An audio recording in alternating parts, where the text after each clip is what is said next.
ब्रह्मांड के असीम अंधकार और डरावने सन्नाटे के बीच तैर रहे क्लावरफील्ड स्पेस स्टेशन पर इंसानियत की सबसे बड़ी उम्मीद और सबसे खतरनाक दांव एक साथ लगाया जा रहा था।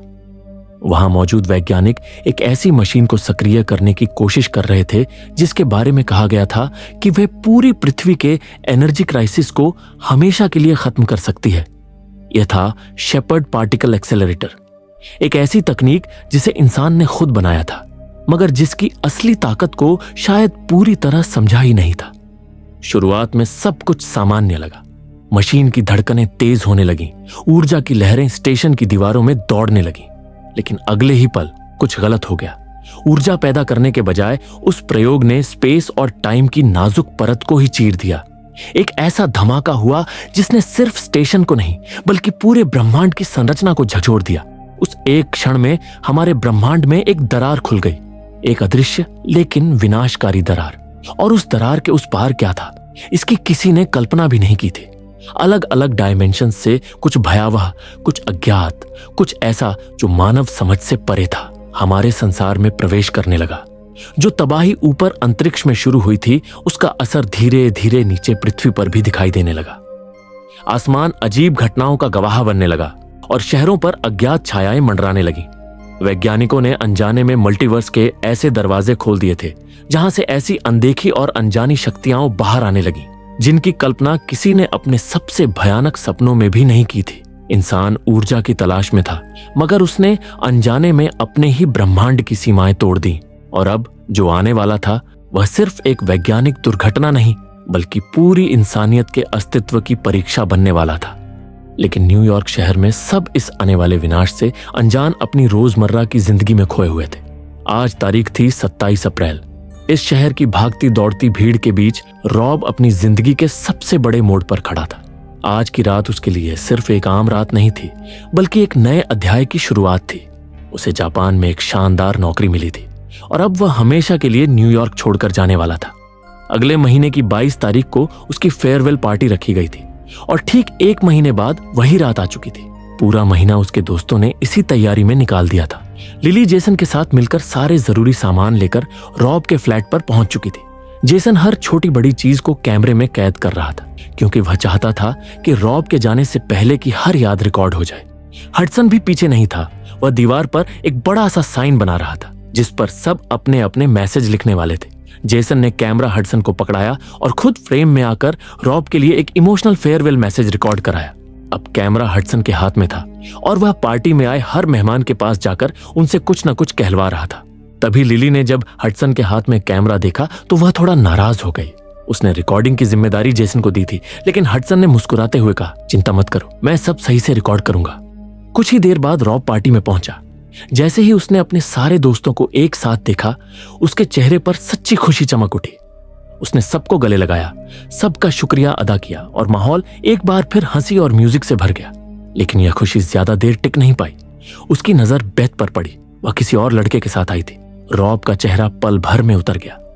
अंदर ही अंदर वे आहत था और थोड़ी ही देर में दोनों के बीच बहस शुरू हो गई। तनाव बढ़ता जा रहा था कि तभी जेसन और हडसन रॉब को बाहर ले जाकर उसे समझाने की कोशिश करने लगे। लेकिन उसी पल अचानक पूरी इमारत जोर जोर से हिलने लगी। दीवारें कांप उठी और पार्टी में मौजूद हर शख्स के चेहरे पर डर साफ दिखाई देने लगा। किसी ने तुरंत टीवी ऑन किया। न्यूज चैनल पर ब्रेकिंग न्यूज चल रही थी। एक बड़ा ऑयल टैंकर जहाज स्टैच्यू ऑफ लिबर्टी से टकरा गया है। लेकिन एंकर की आवाज में खुद घबराहट थी क्योंकि भूकंप जैसी कंपन की असली वजह अब तक सामने नहीं आई थी। माहौल अब पूरी तरह खौफ में बदल चुका था। सब तेजी से छत की ओर भागे, शायद ऊपर से कुछ साफ दिखाई दे। लेकिन बाहर हर तरफ अफरा तफरी थी। दूर से सायरनों की आवाजें आ रही थी। तभी अचानक दूर एक ऊंची इमारत में जबरदस्त धमाका हुआ। धमाका इतना भयानक था कि उसकी चमक रात के आसमान को चीर गई। कुछ ही सेकंड में उस इमारत का मलबा हवा में उड़ता हुआ उनकी दिशा में आने लगा। घबराकर सब लोग नीचे भागे और इमारत से बाहर सड़क पर आ गए। लेकिन असली खौफ तो अब शुरू हुआ था। दूर कहीं से एक दिल दहला देने वाली गुर्राहट की आवाज गूंजी, इतनी भारी और इतनी गहरी कि जमीन तक कांप उठी। सब स्तब्ध होकर उसी दिशा में देखने लगे। तभी अचानक आसमान से कुछ विशाल चीज तेजी से उनकी ओर आती दिखी। अगले ही पल स्टैच्यू ऑफ लिबर्टी का कटा हुआ सिर उनके ठीक सामने आकर जोरदार धमाके के साथ गिरा। सड़क पर सन्नाटा छा गया। हर चेहरा डर से जड़ हो चुका था। उसी क्षण एक विशाल साया उनके सामने से गुजरा, इतना बड़ा कि पूरी बिल्डिंग उसके सामने छोटी लग रही थी। उसके गुजरते ही पास की गगनचुंबी इमारत मानो किसी अदृश्य ताकत से चकनाचूर हो गई और पलक झपकते ही मलबे में बदल गई। अब यह साफ था, यह कोई हादसा नहीं था, कुछ भयानक, कुछ अकल्पनीय न्यूयॉर्क पर टूट पड़ा था। और यह तो बस शुरुआत थी। सब लोग जान बचाने के लिए भागते हुए पास के एक ग्रोसरी स्टोर में घुस गए और अंदर छुपकर दरवाजे बंद कर लिए। लेकिन बाहर गिरती इमारतों से उठी धूल का इतना घना गुब्बार फैल चुका था कि शीशे के पार कुछ भी दिखाई नहीं दे रहा था। हवा में सीमेंट और राख तैर रही थी और हर किसी की सांसें तेज चल रही थीं। हडसन कांपती हुई आवाज में बार बार दोहरा रहा था, मैंने उसे देखा। वो कोई अजीब सा बहुत बड़ा जानवर था, इंसानों जैसा बिल्कुल नहीं। अंदर मौजूद सब लोग खुद को संभालने की कोशिश ही कर रहे थे कि अचानक पूरे इलाके में एक अजीब सी खामोशी छा गई, जैसे कुछ हुआ ही ना हो। और उसी पल ग्रोसरी स्टोर की कांच की खिड़की जोरदार धमाके के साथ चकनाचूर हो गई। बाहर से एक दिल दहला देने वाली गरज गूंज उठी, जिसने सबकी रूह जमा दी। कुछ देर बाद जब आवाजें थमी तो वे सब धीरे धीरे बाहर निकले और सामने का मंजर देखकर उनके पैरों तले जमीन खिसक गई। पूरा इलाका तबाह हो चुका था। गाड़ियां उलटी पड़ी थीं, सड़कों पर मलबा बिखरा था और लोग खून से लथपथ भाग रहे थे। आसपास के बचे हुए लोग दहशत में कह रहे थे कि कोई बहुत बड़ी और डरावनी चीज थी जो हमारी दुनिया की लग ही नहीं रही थी। यह सुनकर रॉब और उसके दोस्त और भी सहम गए। जेसन सबको संभालते हुए बोला, हमें अभी तुरंत यहां से निकलना होगा। वो क्या था ये बाद में सोचेंगे। उनके साथ एक और लड़की थी, मैरी, जो बुरी तरह कांप रही थी। वह बेत को फुसफुसाते हुए बोली कि जो भी वो था वो जिंदा लोगों को निगल रहा था। यह सुनते ही सबके होश उड़ गए। अब उन्हें किसी भी तरह सुरक्षित जगह पहुंचना था, इसलिए वे बिना देर किए आगे बढ़ने लगे। अजीब बात यह थी कि किसी के फोन में नेटवर्क नहीं आ रहा था। शायद उस दूसरे डायमेंशन से जो भी अनजानी शक्ति आई थी उसकी वजह से सिग्नल में बाधा पैदा हो रही थी। भीड़ के साथ काफी दूर तक भागने के बाद वे आखिरकार ब्रुकलिन ब्रिज तक पहुंच गए। ऊपर हेलीकॉप्टर मंडरा रहे थे और मिलिट्री लाउडस्पीकर से लगातार शहर खाली करने का आदेश दे रही थी। अब साफ हो चुका था कि जो भी उस दूसरे डिमेंशन से आया था वो पूरे शहर के लिए जानलेवा खतरा बन चुका है। तभी रॉब के पास बेथ का फोन आया। उसकी आवाज कांप रही थी। वह कह रही थी कि वो फंस चुकी है और निकल नहीं पा रही। दरअसल बेथ उनके साथ नहीं थी, वह शहर में अपने घर में ही फंसी हुई थी। रॉब उसे शांत कराने की कोशिश ही कर रहा था कि अचानक पुल जोर जोर से हिलने लगा। जेसन आगे निकल चुका था। वह पुल के एक खंभे से लटककर पीछे सबको आवाज दे रहा था कि उसी पल एक विशाल पूंछ ने पूरे ब्रिज को 2 टुकड़ों में चीर दिया। लिली अपने बॉयफ्रेंड जेसन के लिए चीखने लगी। शायद जेसन अब नहीं रहा था। रॉब सबको लेकर वापस शहर की ओर भागा, लेकिन लिली बुरी तरह रो रही थी क्योंकि उसका बॉयफ्रेंड जेसन खत्म हो चुका था। रॉब खुद सदमे में था क्योंकि जेसन उसका बड़ा भाई था। हडसन सबको संभालने की कोशिश करते हुए बोला, हमें अभी निकलना होगा। मैनहट्टन ब्रिज की तरफ चलो वरना सब मारे जाएंगे। रॉब कुछ बोले बिना अपना फोन निकालकर किसी को कॉल करने लगा, मगर उसकी बैटरी खत्म हो चुकी थी। वह भागता हुआ पास के इलेक्ट्रॉनिक स्टोर में घुस गया बैटरी ढूंढने के लिए। जब हडसन उसके पीछे अंदर गया तो टीवी पर चल रहे लाइव फुटेज को देखकर उसके होश उड़ गए। शहर में एक विशाल राक्षस घुस चुका था जो शायद इस यूनिवर्स का नहीं था। वह दैत्य अपने शरीर से इंसान जितने बड़े कीड़े जैसे जीव छोड़ रहा था जो बिजली की रफ्तार से लोगों पर टूट रहे थे। इसी बीच रॉब को बैटरी मिल गई। उसने तुरंत फोन ऑन कर बेथ का वॉइस मैसेज सुना। वो बुरी तरह रो रही थी, मदद की गुहार लगा रही थी। उसके घर की पूरी दीवार गिर चुकी थी और वह मलबे के नीचे फंसी हुई थी। रॉब बिना एक पल गंवाए बेथ को बचाने के लिए निकलने लगता है, मगर जिस इलाके में बेथ रहती थी उसे पहले ही खाली कराया जा चुका था और शहर का वह हिस्सा एकदम सुनसान हो चुका था क्योंकि वहीं वह विशाल राक्षस मंडरा रहा था। बाकी सब उसे रोकते हुए समझाते हैं कि वहां जाना सीधे मौत को गले लगाने जैसा है। हमें बाकी लोगों के साथ शहर से बाहर निकलना चाहिए, लेकिन रॉब किसी की नहीं सुनता। आखिरकार मजबूर होकर सब उसके साथ उस खतरनाक इलाके की तरफ बढ़ने लगते हैं। तभी अचानक एक लहूलुहान आदमी हडसन को पकड़कर हाँफती आवाज में उन्हें वहां जाने से साफ मना करता है। उसकी आंखों में ऐसा डर था जैसे उसने नर्क अपनी आंखों से देखा हो, लेकिन वे उसकी चेतावनी को अनसुना कर आगे बढ़ जाते हैं बिना यह सोचे कि शायद यही उनकी जिंदगी की सबसे बड़ी भूल साबित होने वाली थी। वे कुछ ही कदम आगे बढ़े थे कि अचानक वह दैत्य उनकी आंखों के सामने आ खड़ा हुआ। उसकी विशाल परछाई इमारतों पर फैल गई और उसी पल पीछे से मिलिट्री के हेलीकॉप्टर और टैंक भी पहुंच गए। चारों तरफ गोलियों और मिसाइलों की गड़गड़ाहट गूंजने लगी। इस अफरा तफरी में सब किसी तरह पास खड़ी गाड़ियों के पीछे छिप गए। जबकि मिलिट्री लगातार उस दैत्य पर मिसाइलें दाग रही थी। मौका मिलते ही वे सब भागकर तेजी से पास के अंडरग्राउंड सबवे में घुस गए। उनके सिर के ऊपर लगातार धमाकों की आवाजें गूंज रही थी, जमीन कांप रही थी और हर पल ऐसा लग रहा था जैसे छत अभी गिर पड़ेगी। कुछ देर वे सब वहीं अंधेरे में बैठ जाते हैं, सांसें समेटते हुए। रॉब रोते हुए अपनी मां को फोन पर बता देता है कि जेसन अब नहीं रहा। माहौल और भी भारी हो जाता है। थोड़ी देर बाद रॉब सबकी तरफ देखकर कहता है कि हम टनल के रास्ते होते हुए बैत के घर तक पहुंच सकते हैं, क्योंकि अभी ट्रेनें बंद हैं और रास्ता खाली होगा।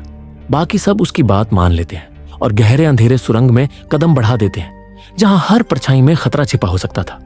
लेकिन जैसे जैसे वे चारों अंधेरी सुरंग में सावधानी से कदम बढ़ा रहे थे, अचानक एक अजीब, गहरी और रूह कंपा देने वाली आवाज पूरे टनल में गूंज उठी, मानो किसी विशाल जीव की सांसें दीवारों से टकराकर लौट रही हों। उसी पल उन्होंने देखा कि सैकड़ों चूहे बेतहाशा उनकी ओर भागते चले आ रहे हैं, जैसे उनके पीछे मौत खुद दौड़ रही हो। यह देखकर सब समझ गए कि आगे कुछ बेहद खतरनाक मौजूद है। हडसन ने कांपते हाथों से कैमरे का नाइट विजन ऑन किया और जैसे ही हरी रोशनी में सुरंग की छत साफ दिखाई देने लगी, उसकी सांस गले में अटक गई। छत से भयानक इंसान जितने बड़े परजीवी जीव उल्टे लटके हुए थे, उनकी टेढ़ी टांगें और चमकती आंखें अंधेरे में शिकार तलाश रही थी। अगले ही पल वे पागलों की तरह उन पर टूट पड़े। चारों जान बचाकर पूरी ताकत से भागे, लेकिन अचानक एक जीव बिजली की तरह लिली पर झपटा। रॉब ने बिना सोचे समझे उसे खींचकर बचा लिया, मगर उसी क्षण कई जीव एक साथ हडसन पर टूट पड़े और उसे जमीन पर गिरा दिया। मैरी और रॉब ने किसी तरह उन्हें हटाकर हडसन को छुड़ाया और चारों जान बचाते हुए दौड़ते दौड़ते एक इमरजेंसी एग्जिट तक पहुंचे और उन्होंने दरवाजा जोर से बंद कर दिया। अंदर से उन जीवों के नाखूनों की खरोंचने की आवाजें आने लगीं, लेकिन इस अफरा तफरी में मैरी बुरी तरह घायल हो चुकी थी। उसके हाथ और गर्दन पर गहरे घाव थे। हडसन हाँफते हुए उसका शुक्रिया अदा करता है कि उसने उसकी जान बचाई, लेकिन अब साफ था कि सुरंग का रास्ता मौत का रास्ता है। सबने तय किया कि अब वे सड़क के रास्ते आगे बढ़ेंगे। वे धीरे धीरे आगे बढ़ ही रहे थे कि अचानक मैरी लड़खड़ाने लगी और बोली कि उसे चक्कर आ रहे हैं। उसके घाव के आसपास की त्वचा अजीब तरह से सफेद पड़ रही थी, जैसे उसके शरीर के अंदर कुछ भयानक बदल रहा हो। तभी सामने से मिलिट्री के सैनिक दिखाई दिए, जिन्होंने बिना देर किए उन्हें मेडिकल कैंप ले जाया। रॉब बार बार मिलिट्री ऑफिसर से विनती करता रहा कि उसकी दोस्त बेथ अपने घर में फंसी हुई है, लेकिन सेना ने साफ मना कर दिया कि उस इलाके में जाना नामुमकिन है। इसी बीच मैरी की हालत तेजी से बिगड़ने लगी। उसका चेहरा पूरी तरह सफेद हो चुका था और उसकी सांसें अनस्टेबल हो रही थी। मेडिकल ऑफिसरों की नजर पड़ते ही वे उसे जबरन बाकी लोगों से अलग कर एक टेंट में ले गए। अगले ही पल अंदर से गोलियों की आवाज आई।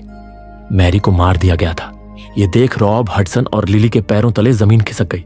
असल में मैरी संक्रमित हो चुकी थी और सेना को यह कठोर फैसला लेना पड़ा। हेड मिलिट्री ऑफिसर रॉब से गंभीर आवाज में कहता है कि अगर वह अपनी दोस्त को बचाना चाहता है तो वह उसे नहीं रोकेगा, लेकिन कुछ ही घंटों में पूरा मैनहट्टन परमाणु बम से उड़ा दिया जाएगा। आखिरी हेलीकॉप्टर 6 बजे निकलेगा, उससे पहले लौट आना, वरना कोई नहीं बचेगा। तीनों मौत के साए में दौड़ते हुए उस इलाके में पहुंचते हैं जो अब पूरी तरह वीरान हो चुका था। हर तरफ घना अंधेरा और टूटे मलबे का सन्नाटा था। जब उनकी नजर बेत की बिल्डिंग पर पड़ती है तो उनकी सारी उम्मीदें टूट जाती हैं। पूरी इमारत झुककर बगल वाली बिल्डिंग पर टिकी हुई थी, मानो किसी भी पल गिर सकती हो। बेत 39वीं मंजिल पर फंसी थी और सीधे उस झुकी हुई बिल्डिंग से ऊपर जाना असंभव था। इसलिए वे बगल वाली बिल्डिंग में घुसने का फैसला करते हैं ताकि उसकी छत से बेत की बिल्डिंग तक पहुंचा जा सके। लिफ्ट बंद थी, इसलिए वे सीढ़ियों से चढ़ना शुरू करते हैं। 60 मंजिलें पैदल चढ़ने के बाद थके टूटे और हाँफते हुए वे आखिरकार झुकी हुई बिल्डिंग की छत तक पहुंचते हैं और किसी तरह जोखिम उठाकर बेत की बिल्डिंग पर कूद जाते हैं। हडसन कैमरा अपनी ओर करते हुए कहता है कि अगर इसके बाद यह रिकॉर्डिंग न मिले तो समझ लेना वह मर चुका है। वे तीनों बेत के फ्लैट तक पहुंचते हैं, जहां उसकी हालत बेहद खराब थी। एक लोहे की रॉड उसके कंधे के आर पार हो चुकी थी। रॉब और हडसन उसे हिम्मत देते हैं और एक झटके में उस रॉड से मुक्त कर उठाते हैं। तभी खिड़की से बाहर देखते ही उनका खून जम जाता है। वही विशाल दैत्य उनकी बिल्डिंग की ओर बढ़ रहा था, इमारतों को खिलौनों की तरह तोड़ता हुआ। अब 6 बजने में कुछ ही मिनट बाकी थे। वे जान बचाकर नीचे भागते हैं। सड़क पर हर तरफ तबाही मची थी। वह राक्षस उनके बेहद करीब आ चुका था। उसकी हर दहाड़ जमीन को हिला रही थी। किसी तरह वे हेलीकॉप्टर तक पहुंचते हैं, मगर उसमें केवल एक सीट खाली होती है, इसलिए लिली को मजबूरन अकेले जाना पड़ता है। कुछ ही देर बाद दूसरा हेलीकॉप्टर आता है और रॉब, बेथ और हडसन उसमें सवार हो जाते हैं। जैसे ही हेलीकॉप्टर उड़ान भरता है, ऊपर से जो दृश्य दिखता है वह रोंगटे खड़े कर देने वाला था। वह विशाल राक्षस गगनचुंबी इमारतों को रौंदता हुआ पूरे शहर को मलबे में बदल रहा था और न्यूयॉर्क उसकी भयावह दहाड़ों के बीच धीरे धीरे खत्म होता जा रहा था। ऊपर आसमान में मंडराते मिलिट्री के बॉम्बर्स ने उस विशालकाय राक्षस पर एक के बाद एक मिसाइलें और बम बरसाने शुरू कर दिए, मानो पूरा आसमान आग उगल रहा हो। धमाका इतना भयानक था कि पूरा इलाका धुएं, आग और टूटते मलबे के बादलों में गायब हो गया। कुछ पलों के लिए लगा कि सब खत्म हो चुका है। हेलीकॉप्टर के अंदर बैठे रॉब, बेथ और हड ने डर के बीच पहली बार थोड़ी राहत महसूस की, जैसे यह डरावना सपना आखिरकार खत्म हो गया हो। लेकिन अगले ही पल धुएं की मोटी परत को चीरते हुए वह राक्षस फिर से हरकत में आया और एक भयानक गर्जना के साथ उसने हवा में उड़ते हेलीकॉप्टर को पकड़कर खिलौने की तरह जमीन पर दे मारा। हेलीकॉप्टर जोरदार धमाके के साथ क्रैश हो गया। चारों तरफ आग और चिंगारियां थीं, लेकिन किसी तरह रोब, बेथ और हडसन जिंदा बच गए। उनकी सांसें अभी ठीक से संभली भी नहीं थी कि रेडियो पर एक सख्त और ठंडी आवाज गूंजी, हैमर डाउन प्रोटोकॉल एक्टिवेटेड। इसका मतलब साफ था, अब मिलिट्री सिर्फ उस मॉन्स्टर को नहीं बल्कि पूरे शहर को उड़ाने वाली थी। यह सुनकर उनके होश उड़ गए। अब उनके पास भागने के लिए बस कुछ ही मिनट बचे थे।